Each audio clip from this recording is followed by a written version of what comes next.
I realize it's probably easier to provide a video of me going over um, the slides instead of making you guys read. I mean, there's some videos in there, but it's mostly reading. Um, and also for future sake, in case people aren't able to pull up to any sessions or whatever, or who put us like Teddy Brown wasn't able to come. But in any case, um, two things I hate the most: one, wasting time and money, and two, losing.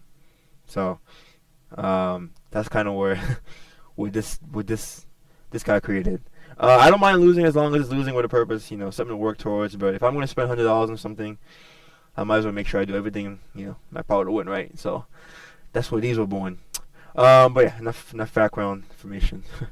This is what going 0-12 does to you. So just going over the offense. So everything kind of starts from the catch. In terms of how we want to kind of the mentality we want to get into. One of the things I'm going to highlight a lot is pointless dribbling. So when you catch the ball, you should have a good idea what you want to do. Well, first things first, are you open? There's a shot there. If it is, shoot. Second, is someone on you that you think you can attack? Can you drive to the basket? Like when I mean attack, I don't mean get a mid range or any of that. Like I mean like literally attack, like attack them and drive to the basket, because that's how defenses open up. But if the answer is no, the answer to these first two questions, then look to pass. Don't waste any movement. Don't waste any dribbles. Look to pass. We have actually everyone on our team is capable of scoring. So if you feel like you can't beat your matchup, then look to pass. But when you get the ball, don't dribble unless you have to.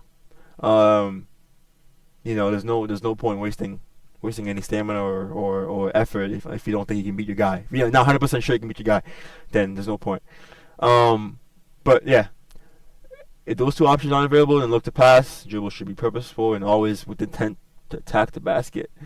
This just goes over what motion is. If you guys don't know what motion is basically it's just an offensive scheme where players just do a bunch of the same kind of actions over and over again and kind of read the defense based on how they react to what you do. It's on basic fill principles. So let's say someone cuts, someone else will fill. It usually has a starting formation. For us, we're going to do 5 out, but there's 4 out, 3 out, whatever. I pick 5 out because it gives the most spacing, and it enables the defense to have to cover long lengths for them to close out. And the main type of motion we'll be doing is 5-out circle motion. The circle motion just kind of dictates what the main action that we're going to be running is, and the 5-out is just the formation that we're doing. There will be difference between motion offense and set play offense. Set play is offense usually just you're running a play, and then you're looking for a specific type of shot. Motion offense is no specific type of shot you're looking for. You're just looking to keep the defense moving and kind of give equal opportunity to everyone to be able to score. So at any point, the main thing we're trying to look for is to create numerical advantages. We want to put teams in the blender. What the blender is basically, let's say someone beats their man, and the man is behind them. The defense just being behind a person, it puts them in the blender, because that means that someone else will have to help, or he gets open layup. Basically defense are not set. So in this little sped up video over here, you see, as soon as that ball gets hit in the perimeter, that guy's open for 3. But instead of shooting a 3, he drives, he commits 2 people, and then the team just keeps on having to rotate and help. And once we get towards that kind of state of the game, the defense is at our mercy. And so that's kind of the main thing we're trying to look for, is to just create advantages, put teams in the blender, and make it harder and harder for them to stick to one person.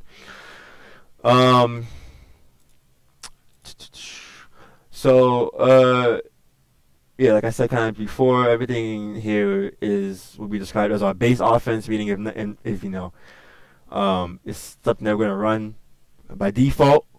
But we're not gonna run out as robots. Like I said, we're gonna read what the defense does and play off that.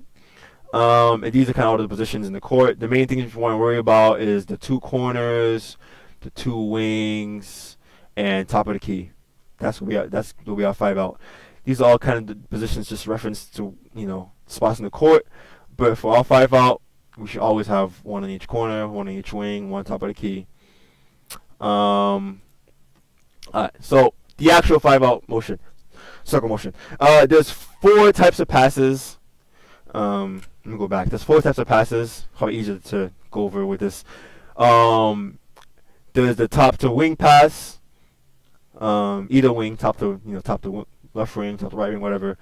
That's one pass. There's the wing to corner pass. From here, or if the ball is here, then wing to corner. One thing we want to kind of ease up on the skip passes. So obviously you don't want to pass corner to corner. You don't really want to pass corner to slot because the wing defender might disrupt that. We kind of want the ball to move one spot at a time. There's no shot clock, so there's no reason why we should rush. But yeah. As for 4 types of passes, slot, top to wing to corner, and then corner to wing, and wing to top. So obviously the top to wings, you can go either side, top to right wing, top to left wing. Wing to corner, on the same side, same wing, the same corner, or same wing, the same corner. Corner to wing, same corner, same wing. Basically those are 4 types of passes. Each pass kind of has a different action. So the main circle actions are basically the top to wing pass and the wing to corner pass. So here in this example, the ball starts in the top.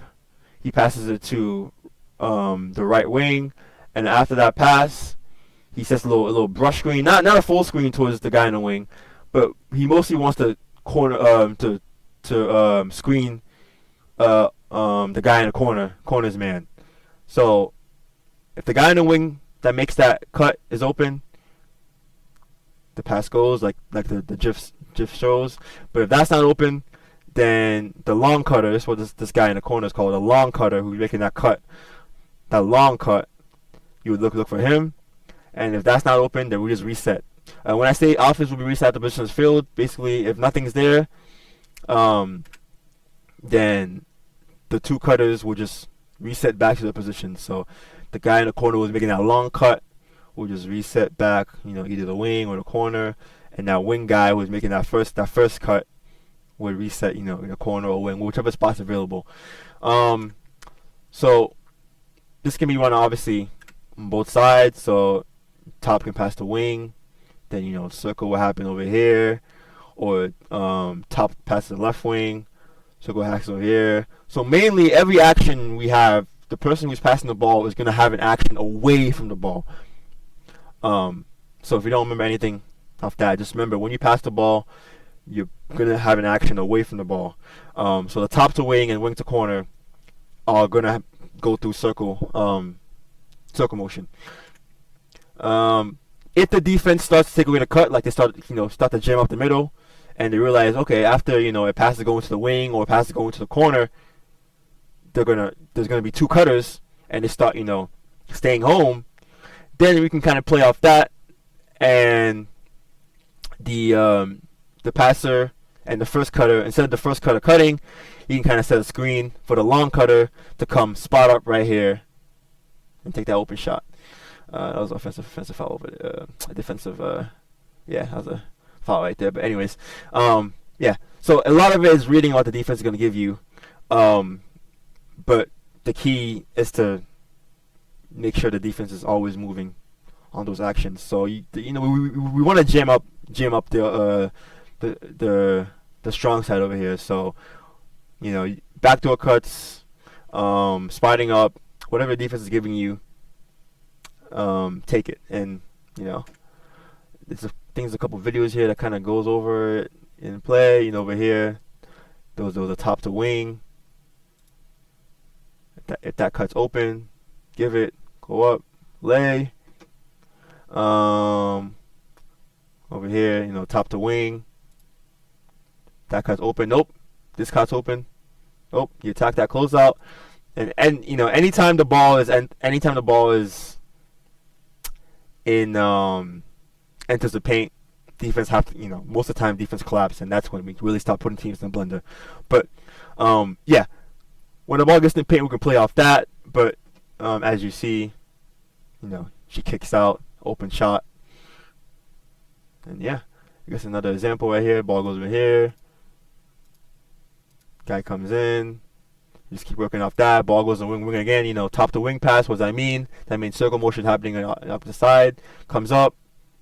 Eventually teams are going to get tired and not want to keep on running. So you probably run the action 1 or 2 times. Something good is bound to come off it. Let me go to, if teams start switching,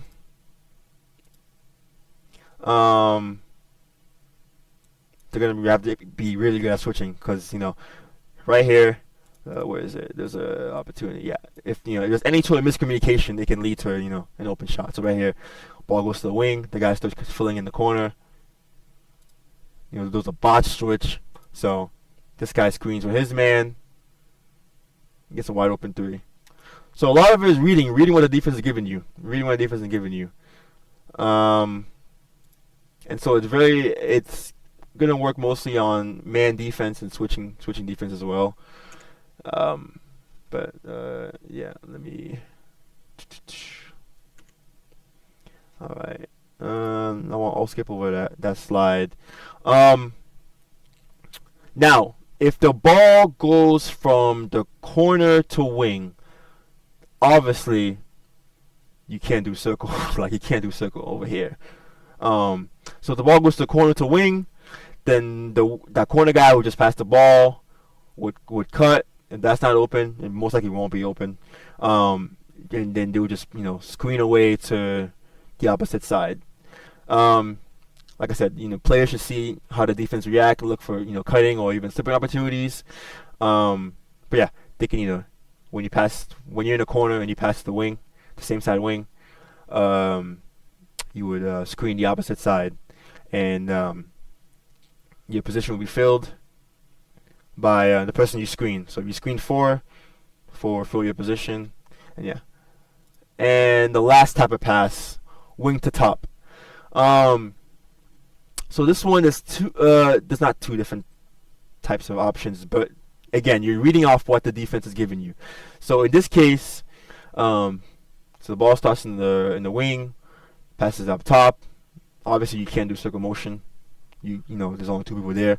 So when the wing person passes to the top, the person who just passed, which is the wing, would screen the same side corner. If the defender goes over the screen, like it shows here, 5 is going over the screen, then curl to the paint. If you open, hit. If not, that's fine. Whatever the person getting screened does, the screener does the opposite. So in here, the person getting screened is curling to the basket, then 3, who will send that screen, the passer, would spot up. And obviously, if the defense is going under the screen, then 5, who's getting a screen, will just spot up over here, and if he's open, hit him. If not, that's fine. 3 would slip, because obviously you're doing the opposite of what the other guy is doing. And if 3 is open, or doesn't have, I'm just saying 3 because it says 3, but it can be anyone. Not anyone. The person, it can be any position, as long as it's those people that are doing the actions would slip and whatever. If that's open, then you find him, and yeah. And then obviously if the switch, then the screener will roll. Make sure you're in front of your defender.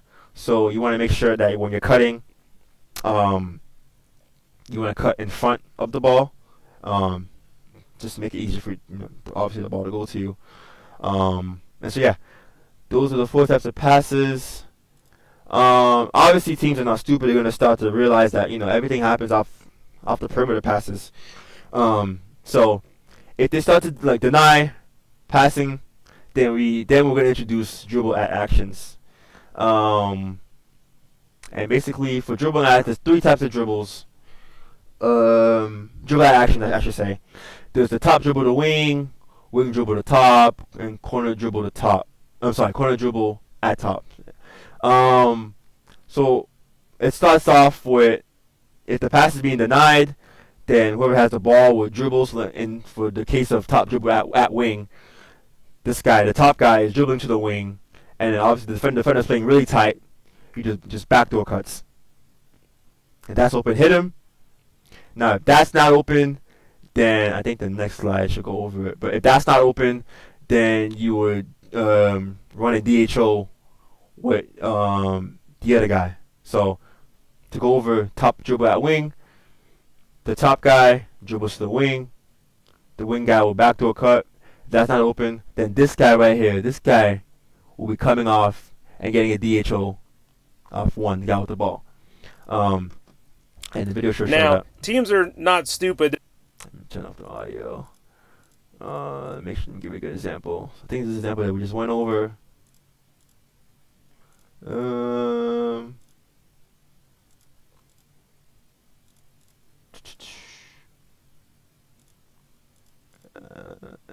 think this might be it. Oh.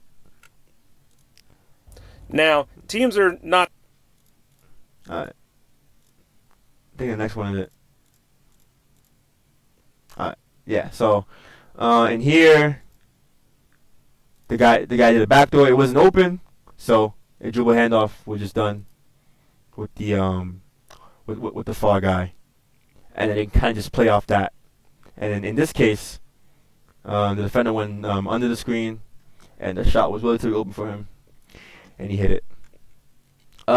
So kinda to sum up the basic actions in our motion offense. There's the 4 types of passes. 2 of them involve the circle, and the rest you're just screening away. The corner to wing pass, the wing to top pass, when you're screening away, you kind of have 2 options. Either one of you slips and one of you spots, or vice versa, kind of based on what the defense is giving you. So yeah. Now, at any time, like I said before, every action we have, every passing action, I should say, every passing action we have, the person who passes it is doing a screen or a type of screen away from the ball. But at any point, the passer can, what I like to call it, reject the motion, and run back to the ball. So let's say, in this case, in this GIF right here, he passed the corner guy passed the ball to the wing, and normally for us, what he should have done, well, not should have done, what the base motion offense would have been, is he would screen away to the opposite side, but instead of that, he rejected that action and came back and kind of ran got a dribble handoff off the wing guy, and you can do that too as well. You can reject the motion, kind of a good way to keep the defense honest. And again, the screener, this guy right here, Tim Duncan, can either roll or pop, preferably pop, because usually the guy who's coming off that DHO is gonna be open for a midi, but you can pop as well. But most of the times, I mean, the roll should be probably the best option. But yeah, anytime you can reject what we're doing reject the motion kind of actions and get a DHO off the guy with the ball. But you should ideally kind of make sure that the guy you're passing to is still looking at you and not waiting for the motion to happen. But yeah, anytime the passer can reject these actions and look to receive the ball again, off a DHO to the person they just passed it to.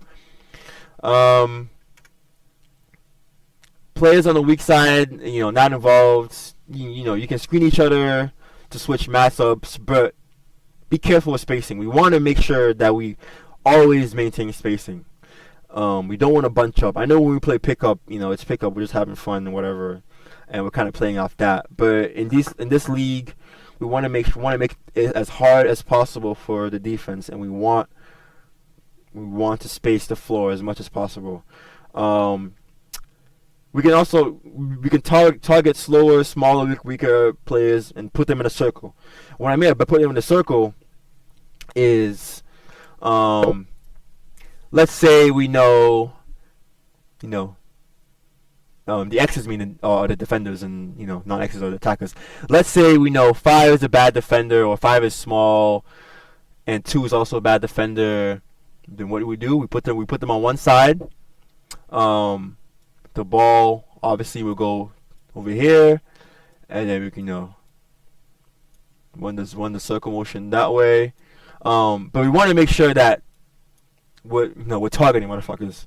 We don't want them to be able to hide anyone on defense.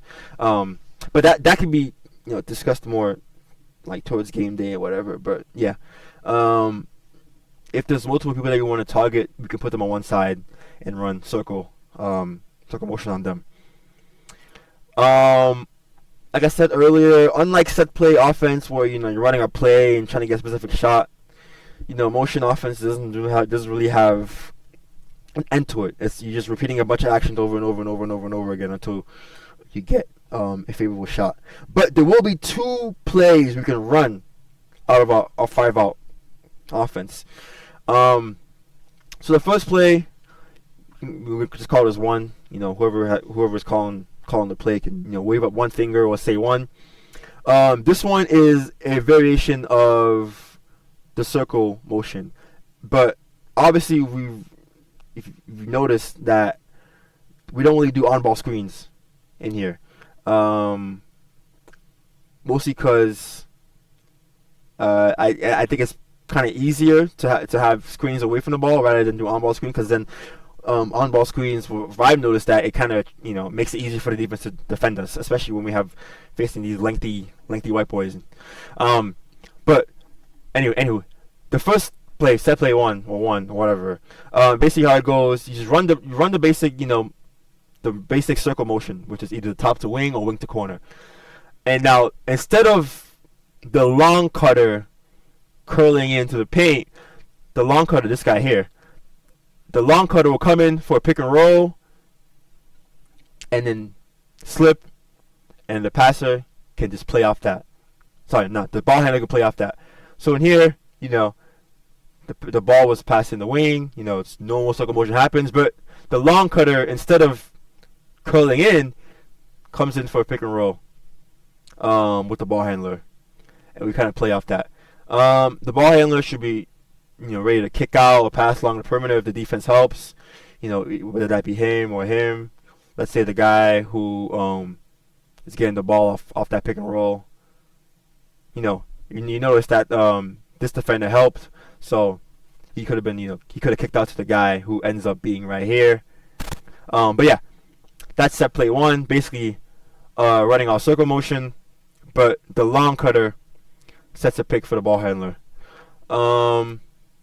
Yeah, I think this video just goes I love over. having the ability to. I think this video just goes over. I love Goes over a couple of examples. So I think another example is this is not it. Yeah, I think it's another example. So ball goes to the wing, and then circle motion happens. There's the first initial cut, and here comes the long cutter, but instead of cutting, sets a pick. Rolls. There you go. That's set play 1. Set play 2. Whoever's calling the plays can either say 2 fingers up, whatever. It's basically just zoom action.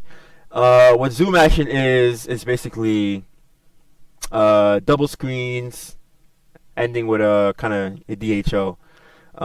But I mean, the video kind of explains it more. So basically, how it starts is the ball handler comes up. He would dribble to any side, and then the zoom. He would dribble to any side, and then the long cutter will come off a screen from the person being dribbled at, and then end off with a DHO from the guy with the ball. The video should explain it. Is when better. a player receiving a pin. Let me so right here, this would be zoom. So this would be a zoom for, and the thing about these plays, like I said, plays are, we're trying to target specific shots.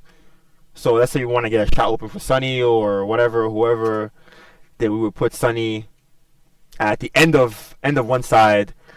A screen will come in, and then end off with a dribble handoff. So basically, getting two screens, and you kind of play off that. Another example. This is probably a better example. So right here, someone saying 2 for, what is it, J.J. Redick. Ideally, probably would have called it before. But someone would indicate that we're running 2 right now. Got the ball, dribbles to one side, and then the starter right here sets the first screen. Got the ball, does a dribble handoff, and just play off that. So that's basically play 2.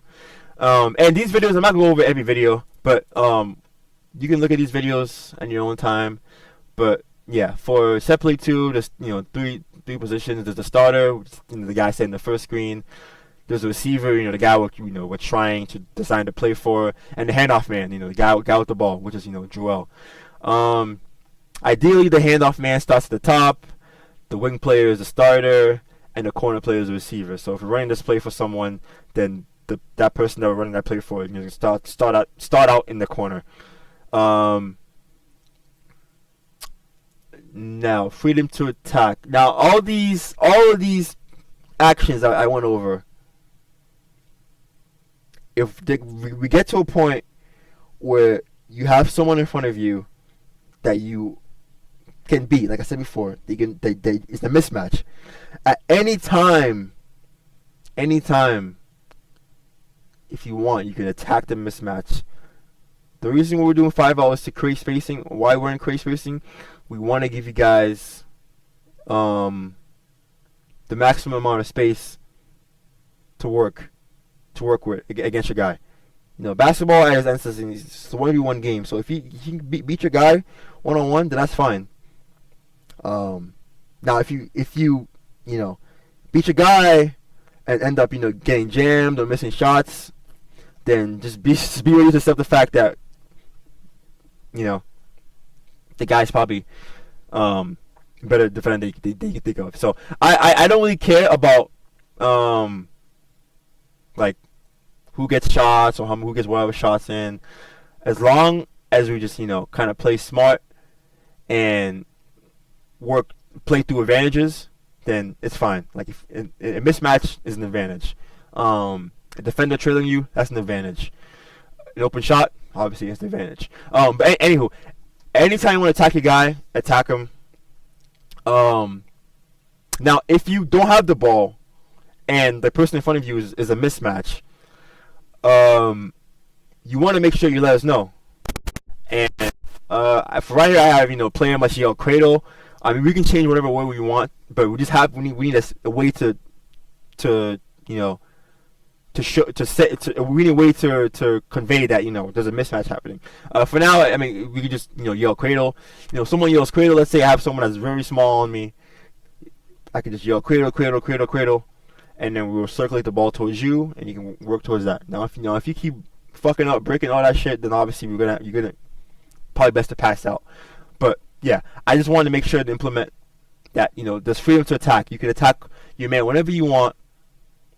If you think you can get to the paint, like I said, attacking your man. What I mean attacking your man is getting into the paint, not taking a midi or step back three or whatever. I mean, it's fine, but like we want to make sure we get as much paint touches as possible. We don't want to be looking like the fucking Celtics out there and just jacking up threes with defenders basically next to them and shit. And for players like me or Arun or Zach, who are kind of like big man, ideally you want to, when you're yelling cradle, you want to kind of push a guy in the paint meaning before you get the ball,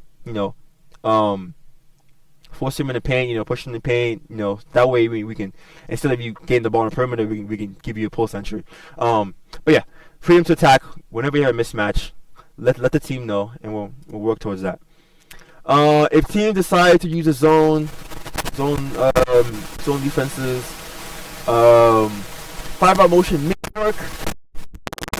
More effective, attack defenses. Most of the times they leave gaps, and it often stuff.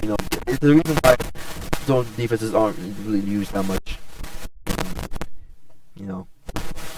In national good teams. The most dangerous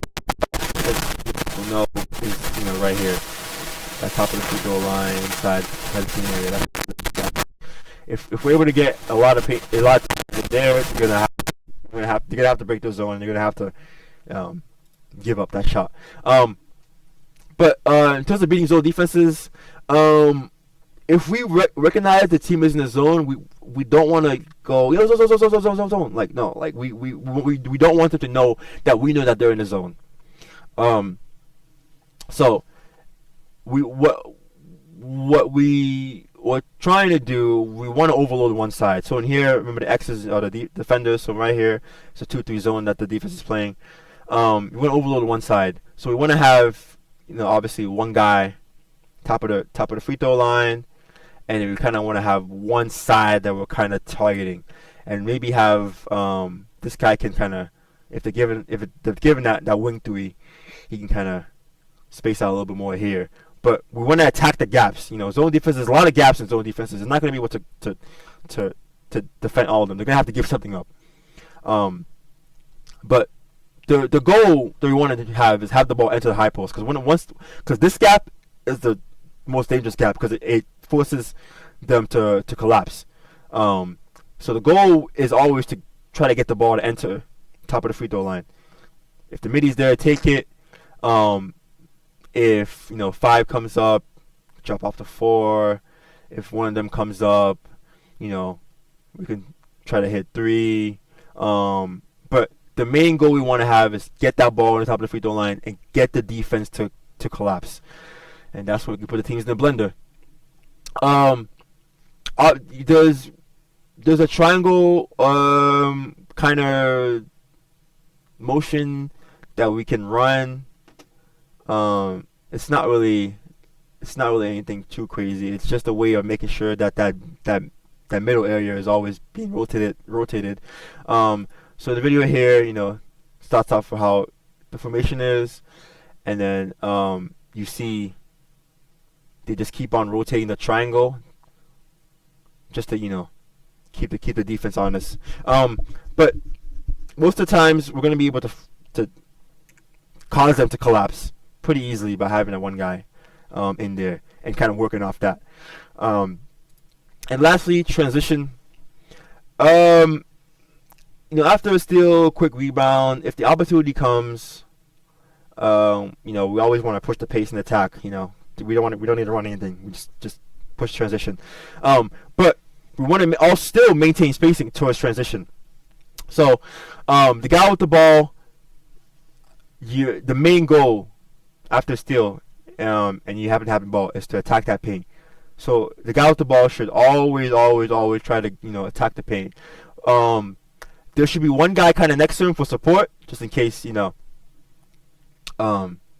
in case he's being tightly guarded.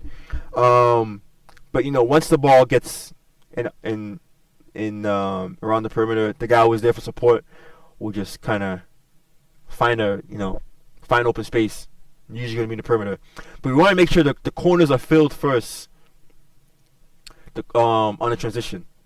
So the guy with the ball, obviously, his main goal is to attack the paint. One guy supporting. But the corners should be looked to field first, and then there should be kind of one guy. There should be after the ball enters the perimeter, there should be 2 people. In this case, 5 and 2, kind of are free to kind of do whatever they want. But we want to make sure that the corners are filled first. That way, it makes it harder for them to defend us off transition. But yeah, that's pretty much it. The slides have videos in them that you can go over. I just kind of want to make this kind of video of me going over the slides as an alternative method, instead of just having to read. But yeah,